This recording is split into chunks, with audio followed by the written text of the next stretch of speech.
Юри, здравей, готово ли е? Да, сега ще го видим Дай да видим. и ще преценим как върви млечно-киселия процес.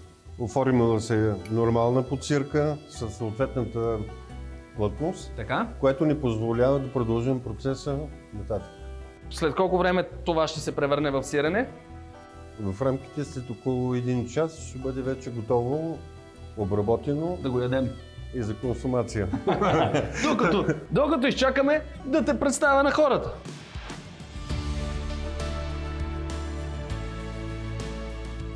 Юри Михайлов, който през половината си житейски път беше металург, легенда в металургията, през другата половина сам стигна до тайната как се прави сирене.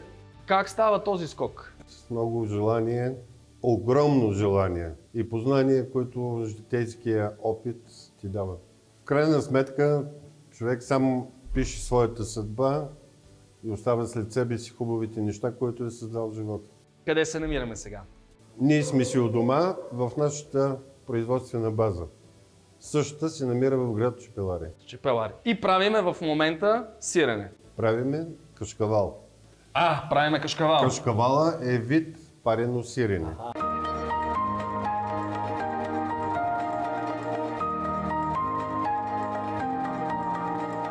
Това, което искам да споделя, че отношението на човек към млякото би трябвало да бъде точно както е човек към човека, поради тази причина, според мен, че то е точно толкова живо и емоционално, както и хората. Всъщност ти си човекът, който може би има първата частна лаборатория за закваски. Да, една от първите бих казал, тъй като основната лаборатория, която произвеждаше, това беше LB Bulgaricum. Аз разполагах със собствена лаборатория и тя работеше до 2005 година. Откъде събра познанието за това нещо? Това, което ми даде силата, беше просто личната амбиция да покажа, че един човек тръгнал или разделил се последно с машиностроението, би могъл да направи нещо по-различно от него. Обаче, за да имаш лаборатория, трябва да си учен. Това не е задължително обаче, защото аз видях в тези години реакцията на светила, бих казал, в българската млечна промишленост и съответно отношението и към мен, който не разполагаше с диплома, не беше си купил, но имаше добри познания.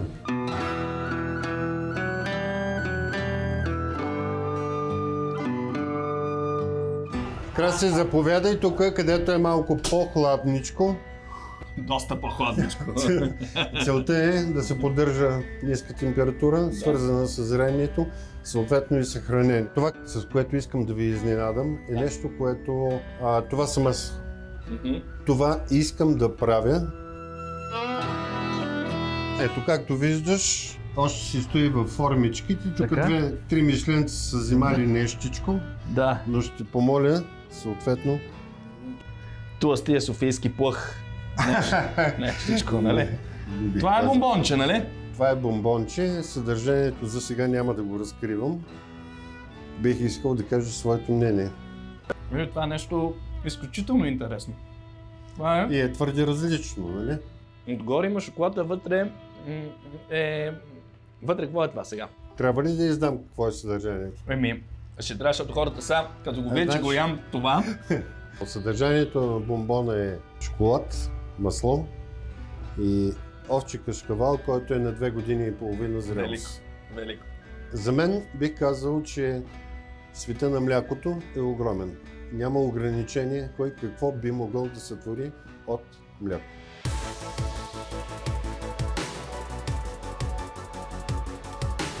Как направи тази крачка от машиностроенето към производството на кашкавал? Първо към закваските и след това кашкавал. Имаше период, в който се занимавах и с експорт на бели сирена за Европа и в този период, който не беше много кратък, горе-долу около 2 години, аз започнах да си задавам въпроси защо кутиите се подуват и куп други неща, които ми дадаха достатъчно материал за размисъл. И базирайки се на този опит и на тези въпроси, на които в последствие успях да си отговоря, аз реших, че трябва да имам лаборатория за закваски. В последствие успяхме да узаконим закваската като такава за територията на Беларус, на Украйна, на Русия. Експортирахме от тук закваски, а там получавахме съответно заплащане за това, което предоставяхме като закваски и технология. Тоест, благодарение на твоите закваски, хората в Украйна, Беларус и Русия правеха сирене. Точно така. Около 3 години изкарах. Живота ми мина там. Това са постоянни командировки, пътувания, лишения. Говориме за мащаб в рамките между 300 и 500 тона преработка на сурово мляко на ден. В този процес на преработка аз се опитах да докажа на тези хора, че използвайки технологията, създадена от мен и закваските, им дава шанс да произведат и по-качествено, и повече като количество продукция. Но в крайна сметка всичко това ми даде достатъчно познание и опит, за да вървя напред.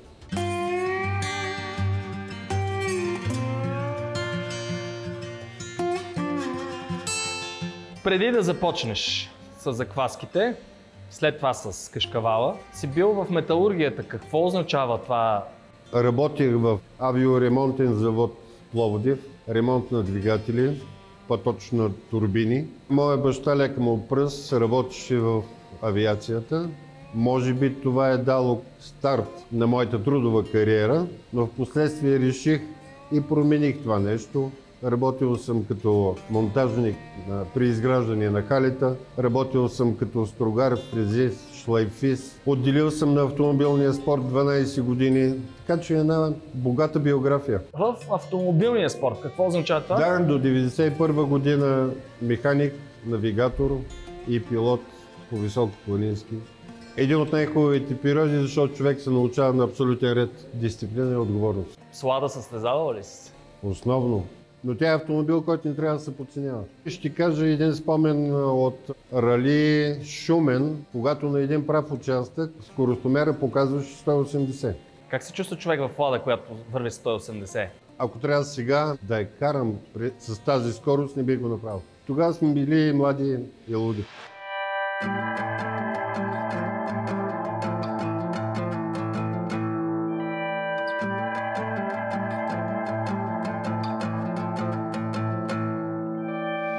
Бих искал да ти покажа едно красиво парче сирене.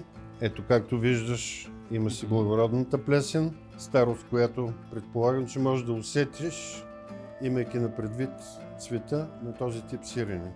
Това сирене е произведено 2015 година, което значи, че април месец прави 8 години и започва 9-та.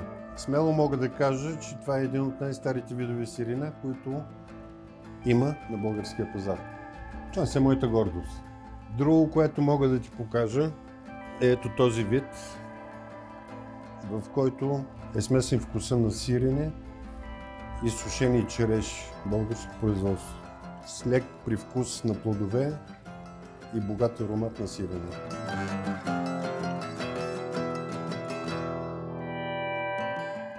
Това е сирене с манатарка, която се събира, суши тук в Чепеларе. Обработвам си млякото, съответно гъбата, в дадения случай манатарка. По принцип съм работил с черен трюфел, орехи, сьомга. Това е зарибяване, както лош пример ще дам, но все пак, както е наркотика, както е алкохола и всичко останало. Зарибяването е тотално. Изразяваш себе си във всеки един ден, в който обработваш суровина.